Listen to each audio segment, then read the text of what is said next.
Sergeant Elias Mercer never thought he'd find peace on a planet like Eros 9. After years of war and the constant noise of battlefields, he had imagined he'd never again know the sound of silence. But Eros 9 was different, a soft green world. At the edge of known space, home to the Tevalari, a gentle, herbivorous alien race who valued knowledge, harmony, and the art of peaceful living. The colony was quiet, almost too quiet for a man who had once lived with one eye always on the horizon. Elias worked as a maintenance technician at the research outpost, repairing power converters, water purifiers, and communication towers. It was honest work, dull by most standards, but he found comfort in the routine. He had a small living pod, a collection of well-worn tools, and for the first time in years, a place where he didn't need to sleep with a weapon under his pillow. But more than anything, it was the children, or rather, the Tevalar younglings, that had given Elias a new sense of purpose. He called them cubs, not because they looked like any earth animal, but because of their playful energy and the way they always followed him around. They had long ears, bright silver eyes, and a curious way of tilting their heads when asking questions. They never saw him as a soldier or outsider, just as Mr. L, their funny, kind friend who could fix anything and tell stories about stars. Sometimes they would bring him little gifts, smooth stones, hand-drawn maps of the valley, or glowing flowers they'd found beyond the fence. In return, Elias showed them how to build small machines and explained how gravity worked. He didn't realize how deeply he cared for them until the day everything fell apart. It started like any other morning. The suns were just rising, casting gold light across the fields. Elias was finishing a systems check on the Eastern Water Station while the Cubs played a running game nearby. Giggling and calling his name, he waved at them and smiled. Then the sky darkened. At first, he thought it was just a passing cloud, but when the shadows didn't move, he looked up. Ships. 4 of them, black, angular, and silent. Not from any local authority, certainly not friendly. The sirens started blaring, echoing across the valley, and the Tevalari scrambled into motion, trying to follow their peaceful evacuation protocols. But the enemy was already descending. The Dravari Elias had never seen them in person, only in tactical files and war briefings, insectoid, armored, and utterly ruthless. They weren't interested in negotiation. They didn't care about peace. The Dravari didn't conquer planets for glory. They raided them for bodies. They took the weak, the unarmed, the young, and sold them into slavery across the darker corners of the galaxy. Panic spread fast. Elias tried to rally the Tevalar, but most had never even seen a weapon, let alone held one. He managed to secure the central control room and triggered the emergency beacon, hoping someone out there would hear. But it was too late to stop the attack.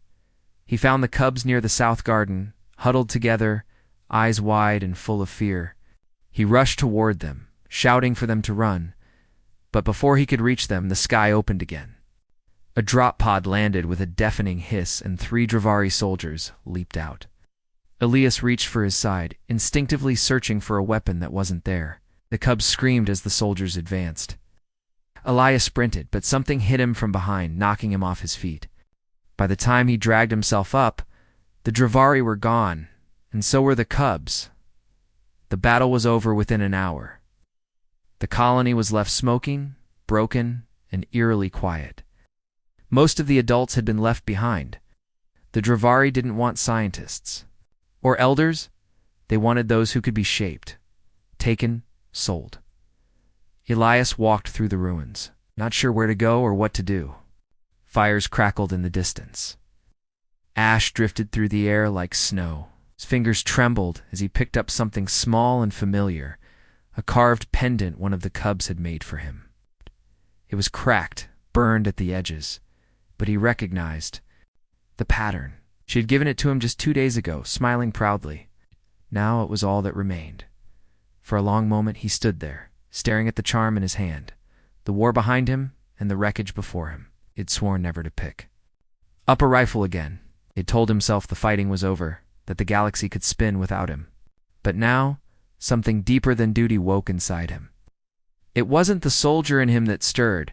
It was something older, simpler, a protector's rage. The kind of fury that didn't burn loud, but cold, focused, steady. His voice was quiet, but it carried across the wind.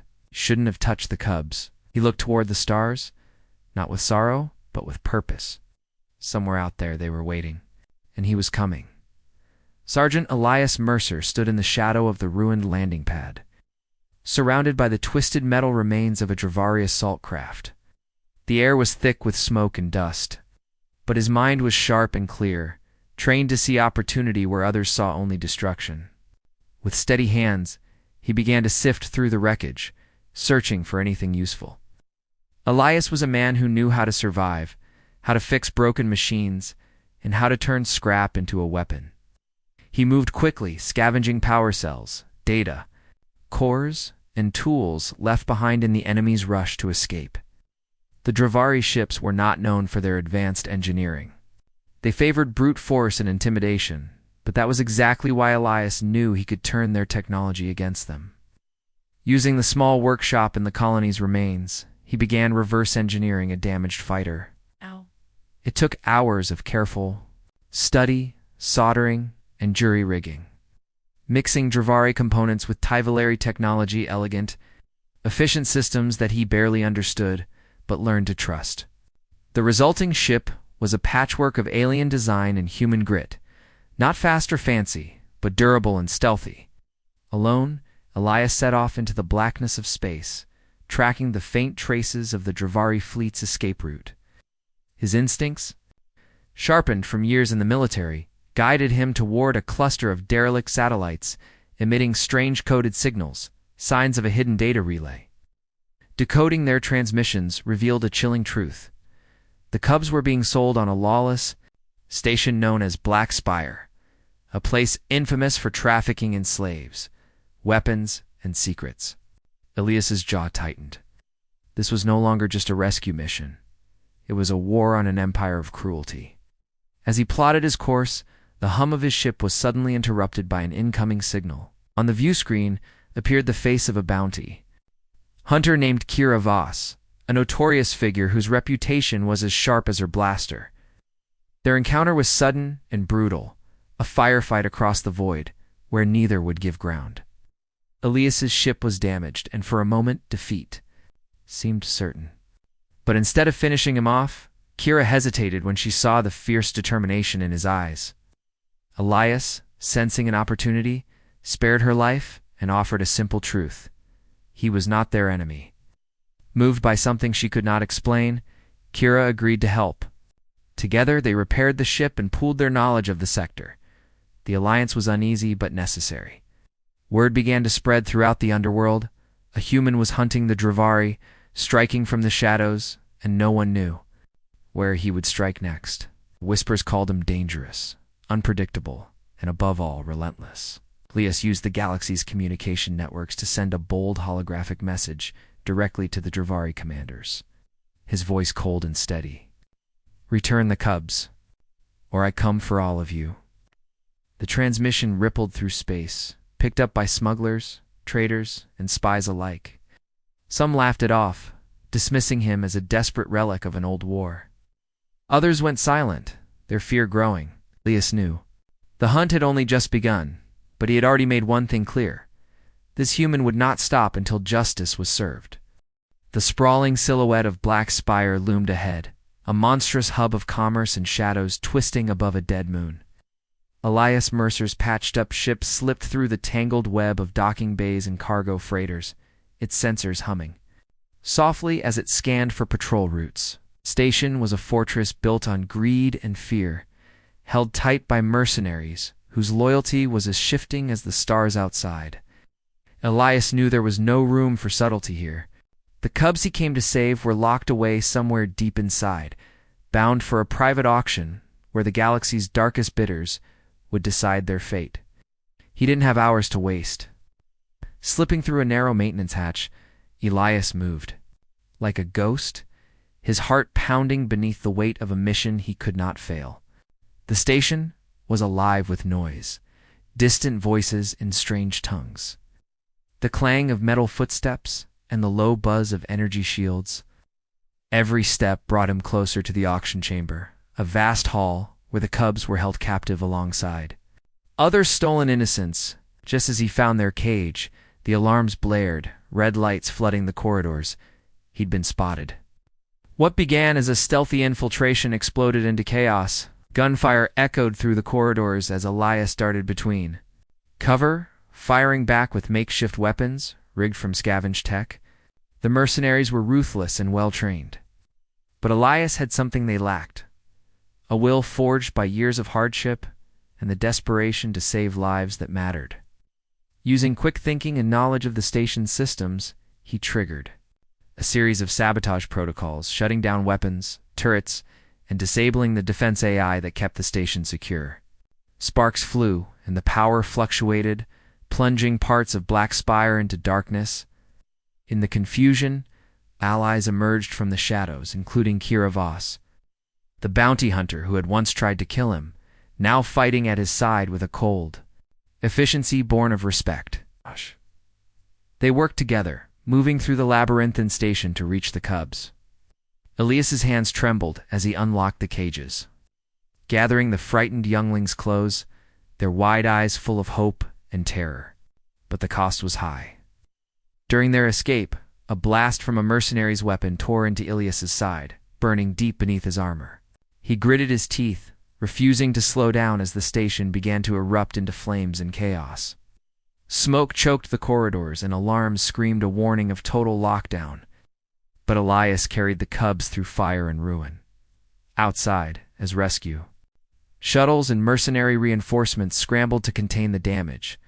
A broadcast flickered to life across the galaxy. A crowd of alien elders watched in stunned silence as the man they had only heard of became a legend. One whispered barely, audible over the roar of the burning station, "That is a human." And with that, the galaxy's quiet hope ignited into a roaring blaze. The name, Elias Mercer, spread like wildfire through the corners of the galaxy, where hope was scarce and fear was common. He was no longer just a man. He'd become a symbol. The human who dared to stand against the Dravari, the ruthless insectoid empire that had taken so much from so many. From the smallest mining outposts to the densest urban sprawls, whispers floated about a figure who fought with an unbreakable will and a strange, fierce kindness. Meanwhile, the Dravari were far from pleased. Their commanders seethed with rage. Over the loss of the cubs and the humiliation on Black Spire, they saw Elias as a threat that needed to be crushed before his defiance sparked a rebellion too large to control. A fleet was dispatched in swift retaliation, heading straight for Eros 9 with orders to obliterate the colony and capture or kill Elias. Back on the peaceful frontier world, Elias moved quickly, returning the rescued cubs to their families.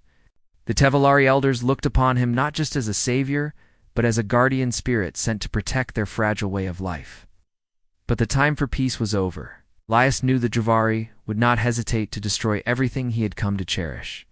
With no military force to rely on, he began preparing the unarmed Tevalari for war. They were scientists, farmers, and scholars, gentle beings unfamiliar with combat. Yet Ilias's patience and determination turned them into something else entirely. He taught them how to lay traps, how to move silently through the forests, and how to fight together as a unit. Using the natural landscape, he designed defenses that blended into the environment. From hidden pits lined with sharpened stakes to camouflage snares that could disable the largest Dravari walkers. The colony transformed into a fortress of clever tricks and improvised weaponry.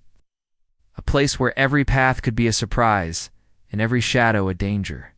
When the Dravari fleet arrived, their warships darkening the skies, Elias led a ragtag militia of farmers, scientists, and a handful of volunteers armed with nothing more than resolve and makeshift arms.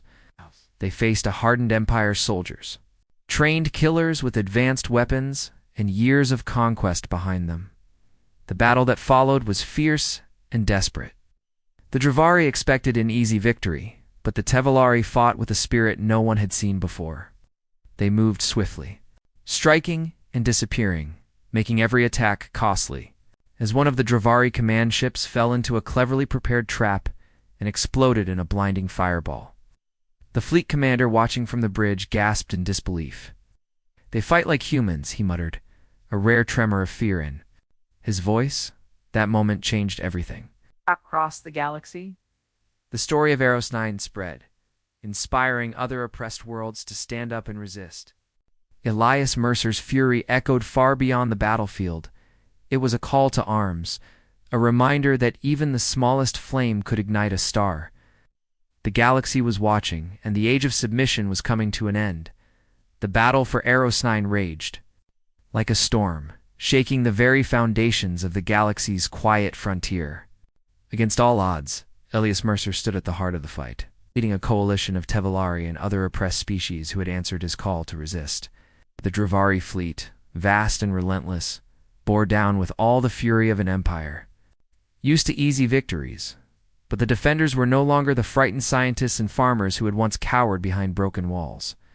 They were warriors forged in desperation and hope, guided by Elias's unyielding will and sharp mind. The turning point came when Elias faced the Dravari commander himself, a massive figure clad in dark spiked armor, wielding a weapon designed to crush worlds. The standoff was tense, a deadly game of strategy and instinct played out in the shadow of the burning skies. Elias used every trick he had taught his allies, traps, feints, and surprise attacks, to wear down the enemy. In the final moments, when it seemed the Empire might still triumph, Elias struck decisively, outmaneuvering the commander and forcing a surrender that stunned the fleet into retreat. The victory was more than military, it was symbolic. News of the fight spread quickly, igniting sparks on distant planets and forgotten outposts. Small worlds that had lived in fear began to whisper of resistance, inspired by the human who refused to accept defeat. Ilias's leadership had done more than save a colony. It had begun a movement built on courage and unity. In the aftermath, the Tevalari honored Elias in a way that spoke volumes. Their capital's central square was renamed Mercer's, a permanent reminder that even the smallest voices could rise to shake the galaxy. But Elias himself was gone. In the quiet hours after the battle, he slipped away, his ship vanishing into the endless stars beyond known space. Some say he left to find new places where his fight was needed. Others believe he watches still, silent guardian among the stars. They say he is not there as a soldier, nor as a legend, but as the human who showed the galaxy what true fury looks like, the fury born not from hatred, but from love stronger than fear. And with that love, the galaxy would never be the same again.